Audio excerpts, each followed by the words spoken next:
What was the purpose of the privileged speech? I don't know if my distinguished colleague was present when I was mentioning an amendment on Section 21 of RA9165, particularly exempting the media from being signatories in drug-related operations, particularly on confiscated items.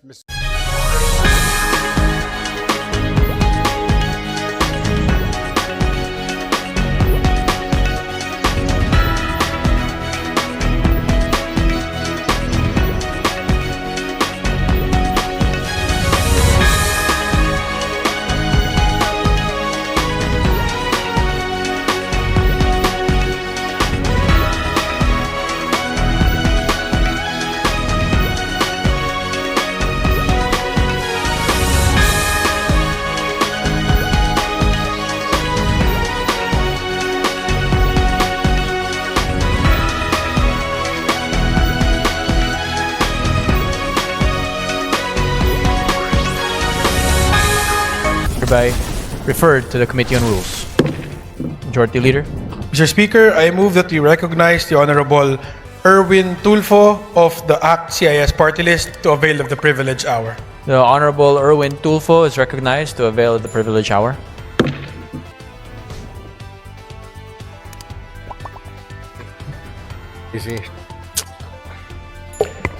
Mr. Speaker, members of the esteemed chamber, I rise today on a different matter, a critical matter concerning Section 21 of Republic Act number 9165, or the Comprehensive Dangerous Drugs Act of 2002, which mandates the inclusion of media representatives as signatories in the inventory of confiscated drug-related items. While this provision was crafted to enhance transparency in anti-drug operations, I submit that it is time for us to revisit and devolve this responsibility to better suited entities, Mr. Speaker. The inclusion of media representatives represents or presents significant challenges and risks. Media practitioners who are civilians are placed in potentially life-threatening situations when required to participate in such operations. Exposing them to these risks compromises not only their safety, but also that of their families, Mr. Speaker. Moreover, involving media representatives in law enforcement tasks raises concerns about their independence and neutrality. Journalists are meant to act as impartial watchdogs of government actions, holding public officials accountable from an objective stance. Requiring their direct participation, Mr. Speaker, in these operations undermines their role and may cast doubt on their credibility and impartiality. It is imperative that we devolve this responsibility to more appropriate witnesses who are already empowered under the law. Section 21 of RA9165 already mandates the presence of Department of Justice representatives and barangay officials as witnesses in this process, Mr. Speaker. These individuals are better suited to fulfill the role of ensuring transparency and accountability in documentation of confiscated drug-related items. Additionally, we can enhance existing safeguards to further promote transparency without involving media personnel. Like comprehensive video documentation can serve as a reliable and tamper-proof record of the inventory process, ensuring accountability without requiring physical witness to be present in dangerous environments. Increased training and oversight for DOJ and barangay representatives can strengthen their ability to act as effective witnesses. By devolving, Mr. Speaker, this responsibility to individuals already mandated and equipped for this role, we can preserve the safety of our media professionals, uphold journalistic independence, and maintain the integrity of anti-drug operations.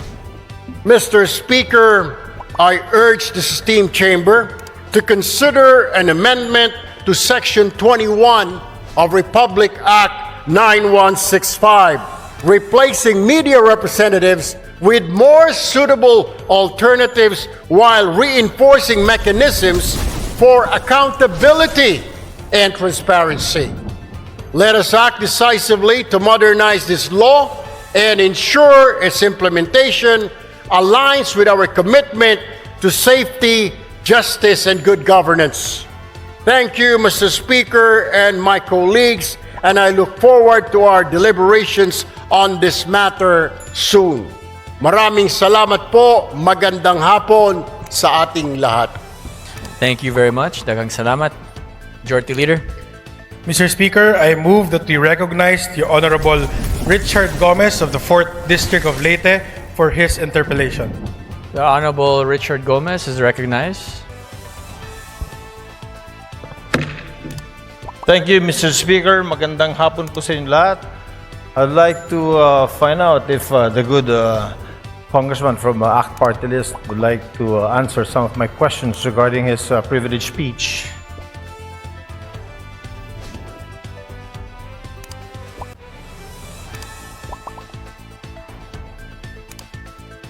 Sure, Mr. Speaker and my colleague. Thank you, Mr. Speaker. I would like to find out from the good congressman if you are a member of the Anti-Drugs Committee. No, I am not, my distinguished colleague. I am not a member of any committee right now since I am part of the deputy majority group, Mr. Speaker. And if you are a what were you again, Mr. Speaker? Deputy Majority Floor Leader, Mr. Speaker. Deputy Majority Floor Leader. I am very sure, Mr. Speaker, that you know very well that the Committee on Anti-Drugs is very active on RA9165. I am aware, Mr. Speaker. Oh, you are aware, Mr. Speaker. Thank you. If you are aware, Mr. Speaker, then what was the purpose of the privileged speech? I don't know if my distinguished colleague was present when I was mentioning an amendment on Section 21 of RA9165, particularly exempting the media from being signatories in drug-related operations, particularly on confiscated items, Mr. Speaker. All right. Thank you, Mr. Speaker.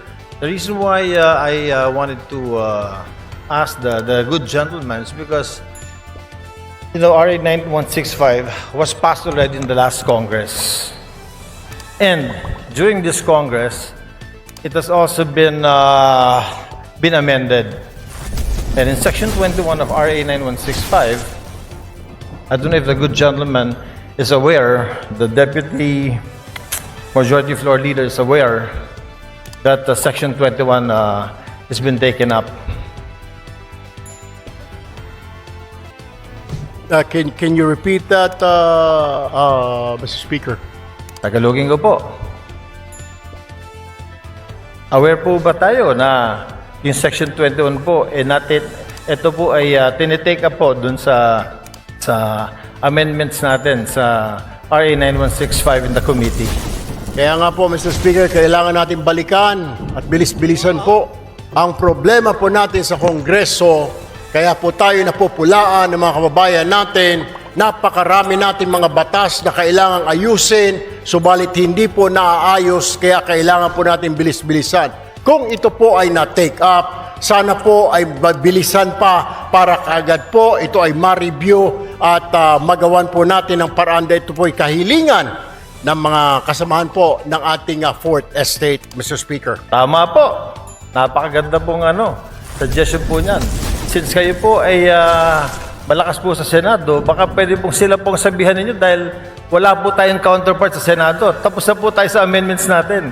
At yung pong privilege speech niyo kanina, pagtanggal po ng media, personalities, pag dumarating ang inventory time, pag mayroong buybacks, wala na po sa provision. Pagdating ho natin doon, Mr. Speaker, we will do that. But for now, we really have to look into this, maybe push on and convince our counterparts in the Senate to pass this law immediately. Matatagalan pa po tayo kasi dadaan pa po tayo ng eleksyon. Pag hinintay po natin na umabot kayo ng Senado, ay isang taon na naman po yun. Congratulations po at inamin nyo na talagang panalo na kayo sa Senado. I'm very happy that a colleague of ours will be in the Senate soon. Pero ibabalik ko lang po, Mr. Senator, na ito pong hinihiling ninyo na tanggalin natin or i-amend natin sa Provision 21 of RA9165, matagal na po naming tinabaho ito sa aming komite at tinanggal po talaga po namin to. Ang tanging hiling namin, katulad din ng hinihiling ninyo, sana nga po mapabilis natin ito sa Senado dahil sa Senado po, hindi ko alam pero baka pwedeng kayo na po magsalita, baka pwedeng kayo na mag-privilege speech, pakisabi na bilis-bilisan po para itong hinihiling natin na ma-amend itong Section 21 ay matapos na. Alam niyo ho, I will just have to correct my colleague. Hindi pa po ako senador, Your Honor. Ako po ay isang mambabatas, ako po ay isang representative, hindi pa po ako senador. Do, tumatakbo po ako senador, nais ko lamang po linawin na ako po ay isang congressman. Correct. Ako po ay member ng CIS party list at hindi po ako senador. Baka ang inyo po ibig sabihin, yung aking po nakatatandang kahuya po, siya po yung senador. Pangalawa, kaya ako nga po pinapabilis-bilisan para marinig po tayo sa Senado. Nabilis-bilisan po nila dahil ito po ay hindi pa naman batas. Habang ito hindi pa batas, wala hong saysay ang pagre-review, wala hong saysay ang pagtanggal ho natin ng section na yan, Section 21, kung hindi pa naman po ito batas. What I am trying to point out, Mr. Speaker, I guess we have to do something about it. And para marinig ko, kaya ho tayo nagka-privilege speech para marinig po tayo sa Senado. Now, we are waiting for the decision, Mr. Speaker. If I can only do a privilege speech in the Senate, then I will do so. Unfortunately, I'm still here, a member of 19th Congress, Mr. Speaker. Salamat. Salamat, Mr. Congressman. Sinabi ko lang po yung sinabi nyo na gagawin niya pagdating niyo po sa Senate, inulit ko lang. But Mr. Congressman, we do something about it. We have done something about it. In the committee level, ito pong Section 21 na hinihiling ninyo ay wala na po. Alam niyo ho, Mr. Speaker, ito po ay nasa committee level at tulad po ng sinasabi ko, kaya ko nga po I am pushing for it. Nabilis-bilisan po natin. Marami po tayo mga batas na pending po ngayon. Hindi lang po itong 9165. Marami pong kailangang revisahin, reviewin. Ang kailangan lang po natin ay bilisan po dahil ang taong bayan ay nag-aantay po at hindi po tayong ika nga ay pwedeng manahimik o kaya mag-relax dahil po nakatingin po sa atin ang ating mga kababayan at gusto po nila na bilisan ang pagpasa, pag-review, whatever, ang ng mga batas po natin, Mr. Speaker. Therefore, Mr. Speaker, I think the correct manifestation should be, since the requested section is to be amended, and it has been replaced already, Mr. Speaker, is that the correct manifestation should be, we request that the Senate should fast-track this House version of RA9165. That, I think, is the correct manifestation, Mr. Chair. I will take that, Mr. Speaker, but what I am saying is that the reason why I stood up today to remind not only our members here, but also our counterpart in the Senate, because I am sure they're also reviewing what we're doing here and watching us to fast track. Kung meron man, kung nandyan na po sa kanilang mga kamay, na bilisan, because we cannot dictate them. We can only suggest, Mr. Speaker. We can only tell them and inform the public that we already did this. Tama po ang ating kasamahan na sinasabi niya pong ni-review na po yan, inalista po yan, para malaman po ng taong bayan na wala na po yan, wala na sa kamay natin, yan po ay nasa kamay na ng Senado para bilis-bilisan po nila. And that is the purpose of my privileged speech this afternoon, Mr. Speaker. My dear colleague, sir. Thank you, Mr. Speaker. Oh, I thought amending Section 21 was the main thrust of the privilege speech. I didn't know it was to fast track the House version of 9165. But nevertheless, Mr. Chair, yun na rin po ang hinihiling natin. Since yung nire-request po ng colleague natin na tanggalin po sa Section 21, yung pagsama ng media kapag po nag-iimbentary sa mga bypass, sa mga nahuli na ay wala na po sa committee level. Wala na po, pumasa na po sa atin. Sana po another privilege speech from our good colleague will tell the Senate, bilis-bilisan nyo naman kasi binilisan na po namin. I wish I can we will do that, Mr. Speaker. Para makarating po itong ating mensahe sa kanila. Hindi naman natin pwede sila pong utusan, Mr. Speaker, kundi tayo lamang po ay pwede nating sabihin na nag-aantay po tayo. Kung naipasa na po natin dito sa Kongreso, then ang problema po ay nandoon. I guess we'll have to do or I have to make another privileged speech, Mr. Speaker. We shall await the next privilege speech. Thank you, Mr. Speaker. Thank you, Mr. Congressman. Maraming salamat po. Magandang hapon. Thank you very much.